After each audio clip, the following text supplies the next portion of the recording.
Harriet, thank you so much for joining us today. Thank you for having me, Ashley.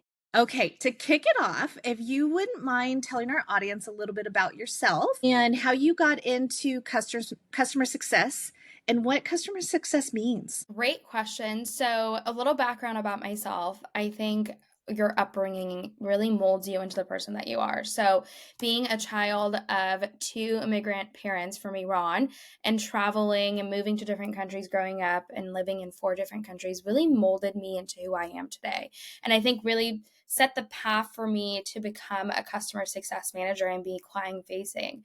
I absolutely love the unique experiences that I had in living in different countries and really getting to be adaptable and resilient and really getting to learn and understand people for who they truly are and digging deeper into who they are as people and what are their focuses, what do they love, being able to adapt with them and relate to them. And I think that's really what helped me fall in love with customer success and being that advocate and that voice for customers and learning about what's important to them. How can I help them? How can I support them? How can I build better relationships with my customers as well? So, a little background about myself and why I love customer success. Yeah, so you and I met when we helped us out on an event.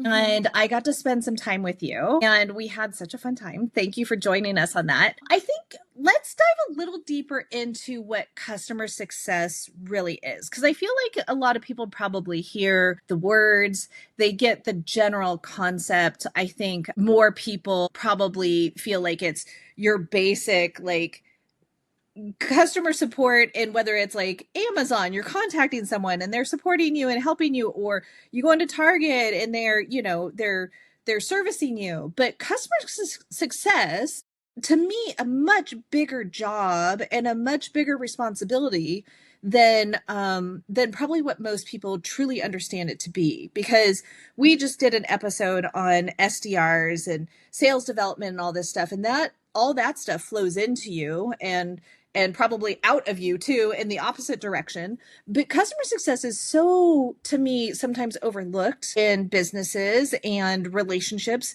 But it's one of the most important things to me, because you guys are pretty much retention, is what I would call it. Would you agree? Yeah, absolutely. I mean, I think it's where the business is going is that they're really focused on the customer success role because they do bring in so much retention and oftentimes at different organizations, they handle the most recurring revenue as well. So that's where I think businesses are shifting their models slightly where customer success is becoming a force of nature and it's a really exciting time to be in the platform today. But a little background about what I think customer success means is there's so many different tiers of customer success and support, right? I started my career as a support manager. So I was behind a keyboard answering support tickets.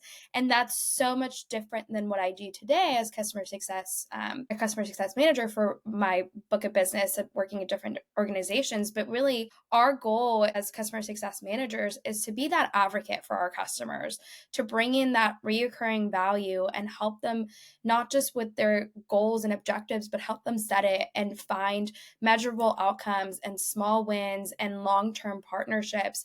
One of the things that I truly love about being customer success and working with customers is that there's not a dull day, right? You're wearing so many different hats.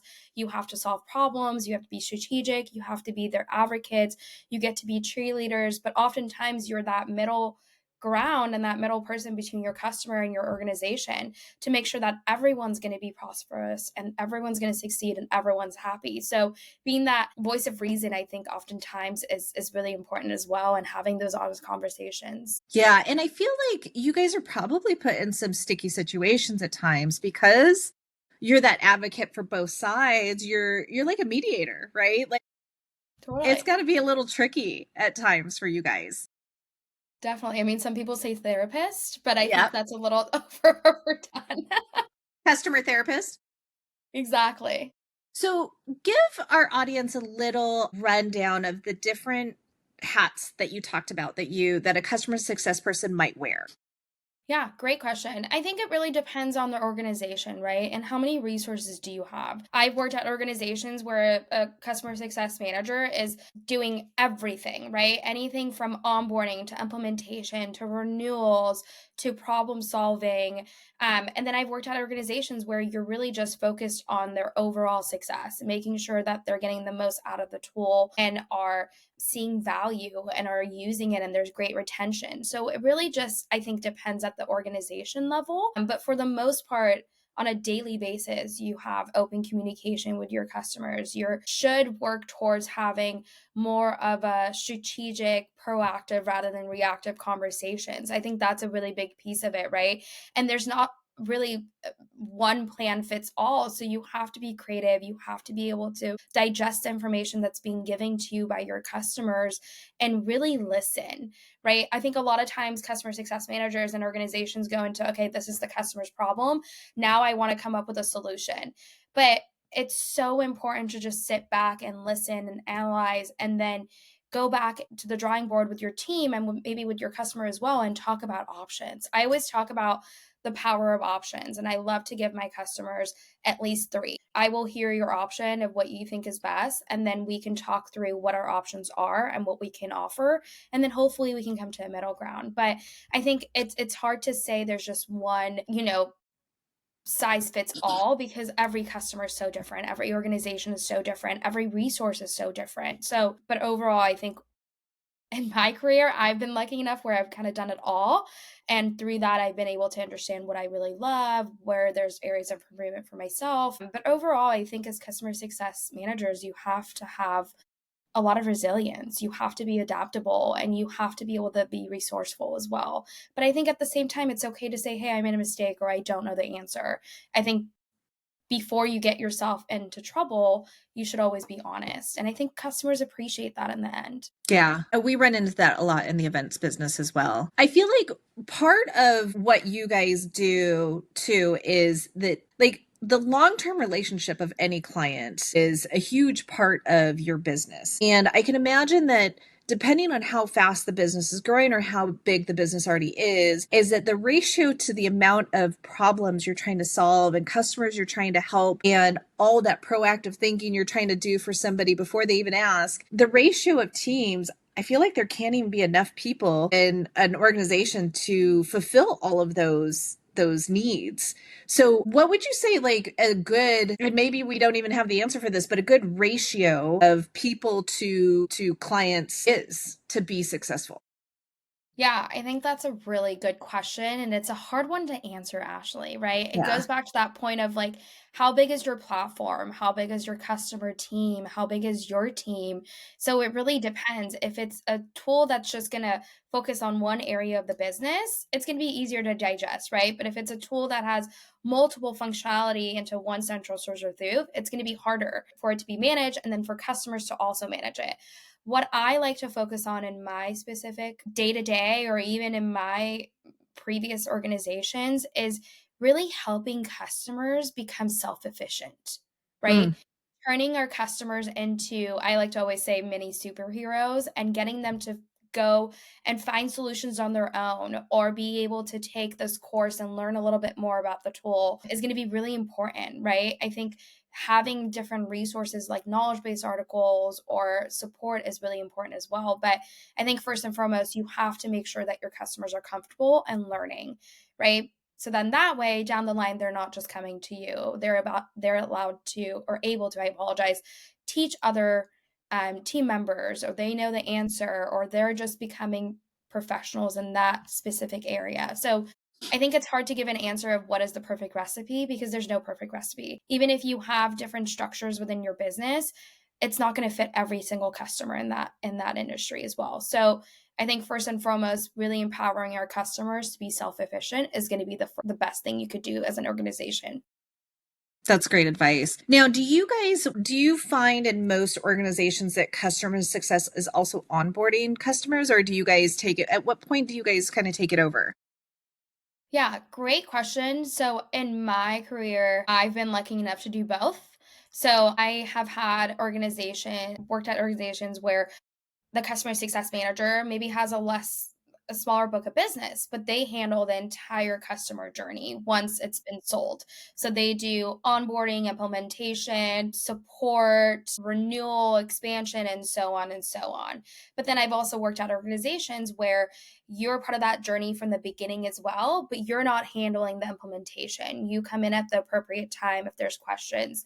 And I've also been a part of organizations where you come in after the fact, after the customer has gone live, because now there's too many cooks in the kitchen, and you take more of a back seat, and they have a full implementation team that's able to support you. So I think, again, it goes back to that there's not a perfect recipe. It really just depends on what you're able to offer and what kind of tool you're supporting.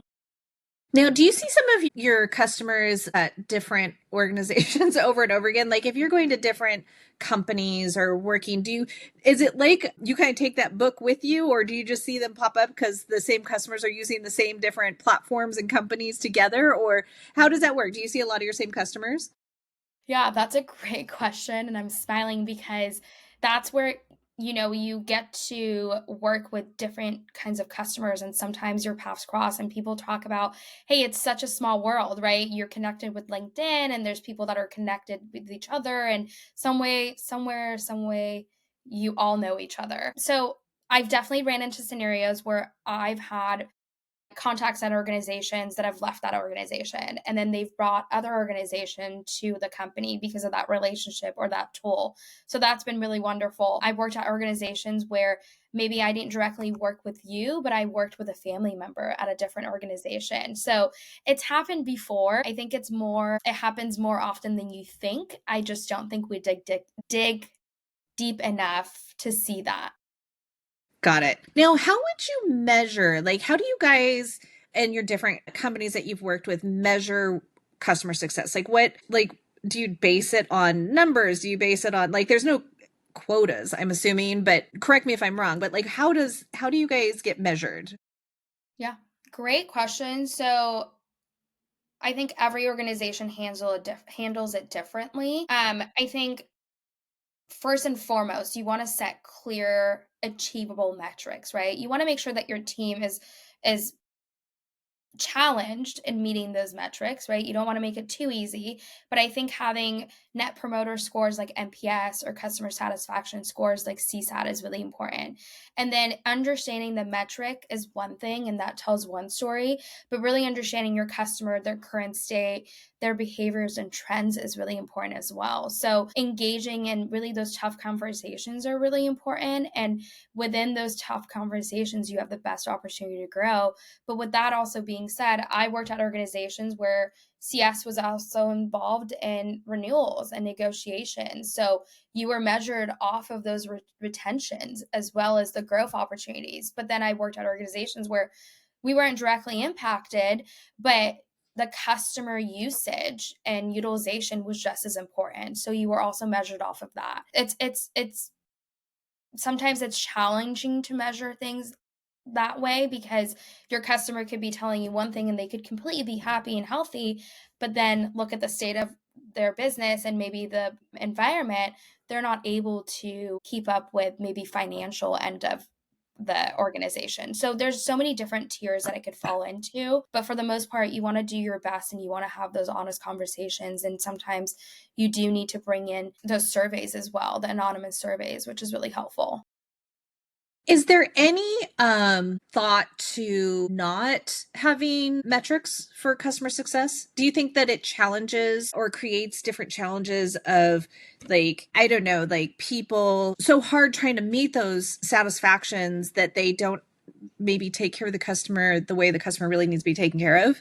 Is that ever a challenge? I think that brings up a really good point. I have been lucky enough where I've worked with leadership teams that address those metrics or those guidelines as paths for visibility and improvement rather than getting your hands slapped because maybe your customer isn't going to be renewing or expanding or doesn't have the best retention. It's more, I think any good CSM and leadership would look at those opportunities for visibility purposes and how can we better everyone's experience and how can we support rather than this is not going well. How can we improve it and who can we kind of point fingers at? So I think it also depends on how you're looking at that data and how you're making decisions based off that data. That's good information. That makes a little bit more sense behind the curtains of knowing that it's used more to analyze versus to reprimand, let's say, or whatnot. So that's good to hear. Now, customer success is not always smooth sailing, as I'm sure you run into. What are some common challenges that people or businesses might see the most when it comes to customer success? So I think one of the biggest challenges is having internal conversations and Mm. communication, right? I think oftentimes one of the best things you could do as a customer success manager is be multi-tenant, right? Have multiple contacts, be able to have your champions, you have your executive sponsors, you have decision makers. But what gets really challenging in those scenarios is that not everyone's talking to each other. Not everyone is seeing the day-to-day challenges. Not everyone is understanding what's going on in the business and where are the short-term goals and long-term goals. So I think that's the biggest challenge I faced in my career with customer success and maybe my customers is that they all have good intentions, but it's hard to have those conversations internally. And then you run into lack of communication and then updates. So I think that's going to be the biggest challenge that I face. But at the same time, you can encourage, foster better collaboration across departments, right? You can share best practices around implementing shared platforms. So maybe use Slack to have a conversation, or maybe you have ongoing meetings on a biannual basis and you share your updates and to do items and you go through it from most important to least important. That way, everyone internally has discussed it, and then we could all discuss it as a team as well. So I think that's one of the biggest challenges that we face. But again, I think everything is solvable as long as every party is willing to do that. Now, in events or specifically with my team, I have people cross departmentally train. So everybody at some point gets to work in a different department. And we do that for better understanding of what's being asked and what's being needed, right? Between different departments. And so they have a little empathy for their colleagues and try to preempt, something like, registration says we just sold 3,000 tickets and I need to remember to tell catering to up our numbers and, whatever it might be. Do you think there would be a value, and there might not be the time to do it, but do you think there's some value in having salespeople and other departments get to spend a day in doing customer success so that they understand sometimes what they're promising can't be done, or that they're promising the right things, or that they're not setting expectations wrong, so that it is a little bit more collaborative? Yeah, I love what you just said, Ashley, where you use the word empathy, right? I oftentimes use the saying like seek to understand, because I think one of the best things you could do for yourself, I think it's hard, right? When things aren't going well, or the saying when it rains it pours, and things are coming up, or your customers are upset, or that sales deal didn't go through for some reason, it's easy to jump to conclusions. It's easy to get frustrated. So I think one of the best things you could do for yourself is don't get stuck behind a keyboard and behind your emotions. I always like to take a step back. I One of the best advice I ever got from one of my old managers was don't respond based on emotions. Take a minute, digest. Even if you have to respond tomorrow, respond tomorrow, because it's so easy to get frustrated. It's so easy to be upset. We're all human. We all work really hard. We all really care about our customers. I don't think people are in customer facing roles if they didn't care. Um, and one of the best things that happened to me at some of the organizations that I worked at is when I was onboarding, I actually got to sit down with people in different departments like operations or sales or project management and have them walk me through their day to day, have me walk me through their responsibilities. So it gives you a better idea of it's not because they don't want to do it, it's not because it's not part of their responsibilities or it's important to them. It gives you an opportunity to really understand what does that process look like. So I completely agree. I think it would be really great to have the opportunity to be able to sit in someone else's role for a day and just shadow them. If you can't do it during your busy season, maybe if organizations can make it as part of their onboarding tasks. But end of the day, I think we owe it to ourselves and our colleagues to really give them the benefit of the doubt and have those honest conversations and just jump on a quick call and say, hey, I really need this from you, or this came across, can you tell me what happened, or I got this email, how can we address it together? That's So great. that empathy and that seek to understand is important. Yeah. And I think also and I talked about this in another podcast of just not taking things personal. Like, so much of this is, I can understand, like, sales guys or development guys spend so much time curating and trying and selling and doing all this stuff that it can come off, if it doesn't like succeed or whatever, it comes off so personal because you put so much of your life and time into it. But to kind of be able to remove that a little bit, I think would be helpful too, for people to be able to get past and have that empathy, like Yep. we were talking about. Okay, how about a super successful story in customer success? Do you have any that you come to mind? Yeah, I think going back to your previous note as well, right? One of the best things I have ever done in my career is getting to work side by side with other departments of my organizations, whether that's sales, product, consultants, right? I always joke, it's like I think of my customers as my children. And it takes a village. It takes an entire village, and those are one of the best success stories, is being able to partner together and support our customers. So, I think one of the biggest challenges that happen with any organization, large or small, and any tool is that it's hard to implement and deploy any tool. It's hard for that change management. It's hard for you to be able to get the most out of the tool right away. So, one of my favorite examples involves a client who was struggling with user adoption after implementing, right? A new software, which again goes back to being really tough. And their employees found the platform overwhelming, clunky, and the overall engagement rates were low. So it put their entire investment at risk, and it put our partnership at risk as well. So, one way we solved it was, first and foremost, we listened to their feedback. We sat down with them, we got all the details through surveys.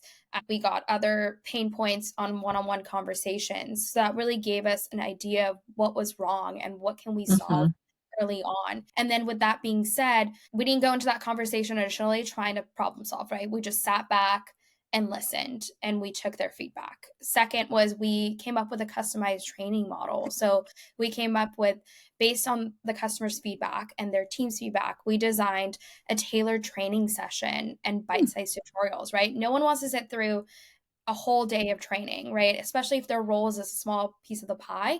Let's figure out small, specific trainings for those challenges and for those teams. And then lastly, ongoing support. So what did that really look like, right? It goes back to, hey, I want to be supportive, but I also want to make sure that you're self-efficient. So we had ongoing conversations on a monthly basis for the next 6 months. And the customer came to us with questions.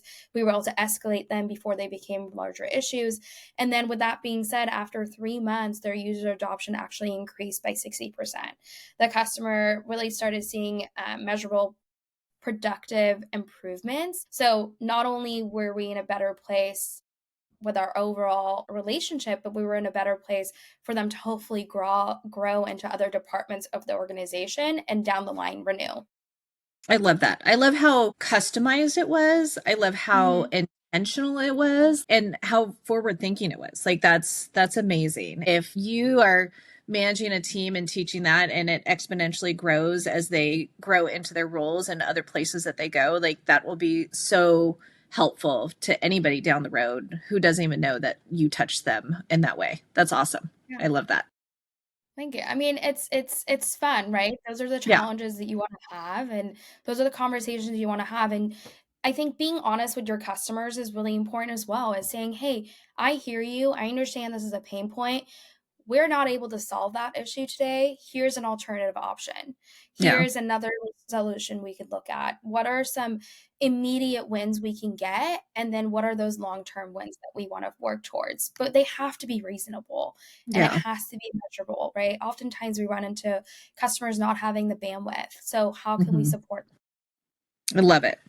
So now, going into 2025, a lot of people technology is changing just as fast as we've seen it before happen.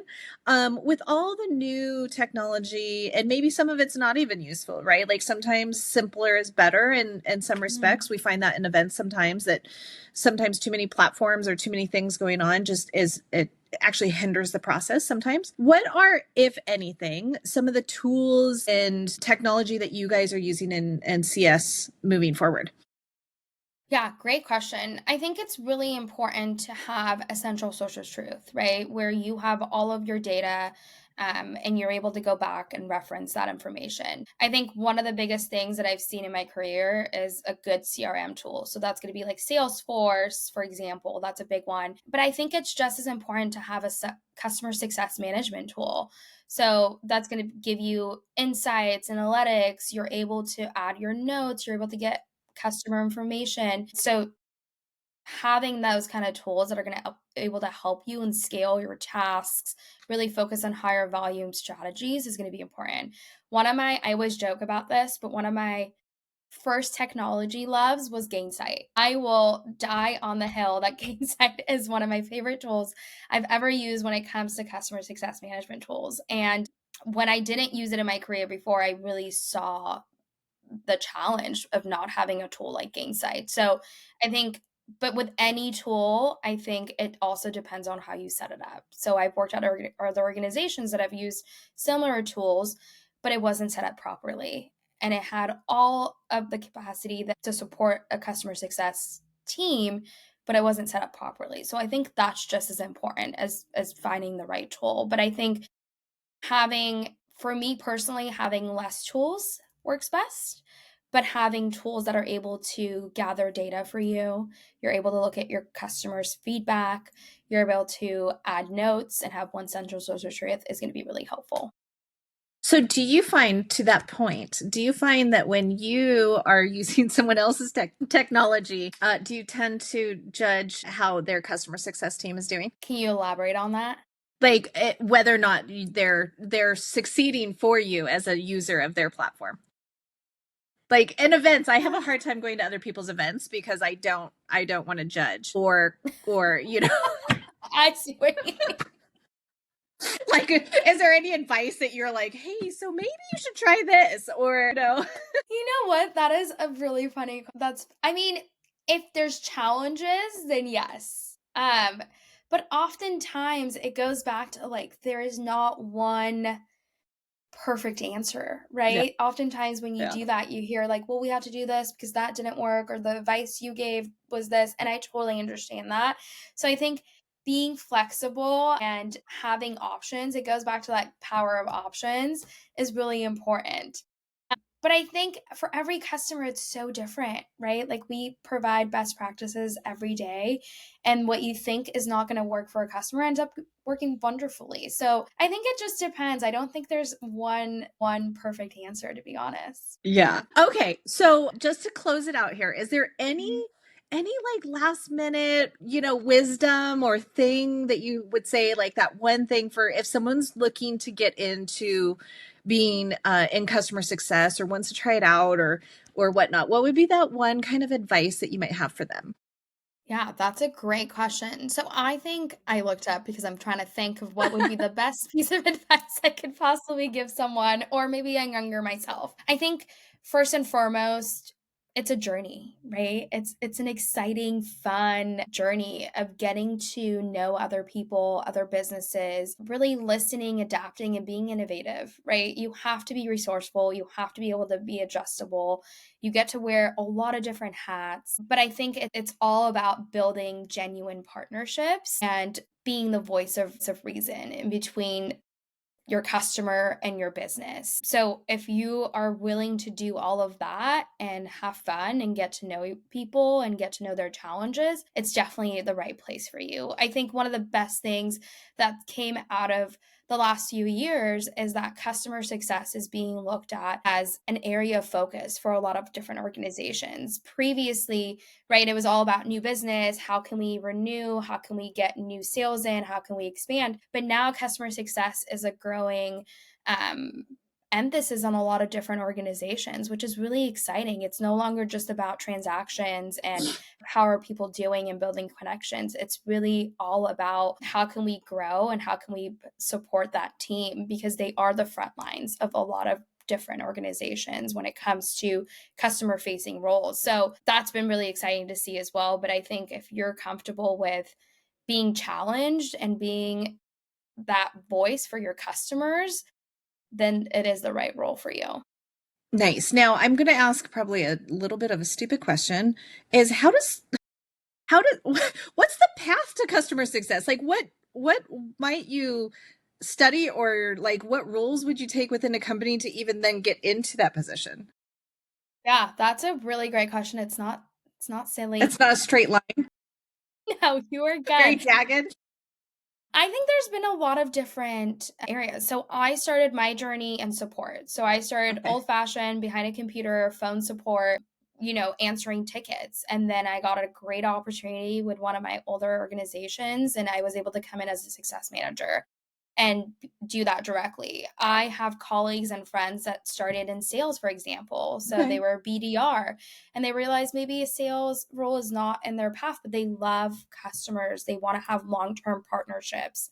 So then they transition within that organization when there's opportunities into that role. I've worked at organizations where I had a project manager that was a project manager for 10 years. And then he said, hey, I want something a little less stressful. I'm looking for something not as detailed. And then he made the move to customer success. So I don't think there's one perfect path, but if the first thing I would do is if you want to be in customer success, I would look at engagement management roles, customer success roles. Oftentimes, too, some organizations have client facing AEs. So those are account managers that are working with customers directly. They're not focused on new sales, they're focused on retention. So there's also those roles as well. This goes back to like really 2025 in the last couple of years. There's been a lot more emphasis on customer facing long-term goals, which has been really exciting to be a part of this. So thank you so much for coming on today and sharing all of your amazing insights on customer success. If anybody wants to get a hold of you, what is the best way to do that? LinkedIn? Yeah. So thank you, Ashley, again for having me. This was so much fun and I absolutely adore you. And the best way to get a hold of me would be on LinkedIn. Go ahead and send me a message. Feel free to do that. And then if we need to connect further, I'm happy to share my personal email or phone number as well.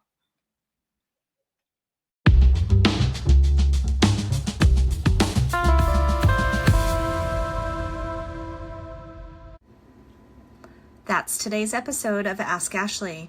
To stay up to date on Ashley and the Me Collective, be sure to follow us on Instagram, LinkedIn, and Facebook, or go to our website at montgomeryentertainment.net.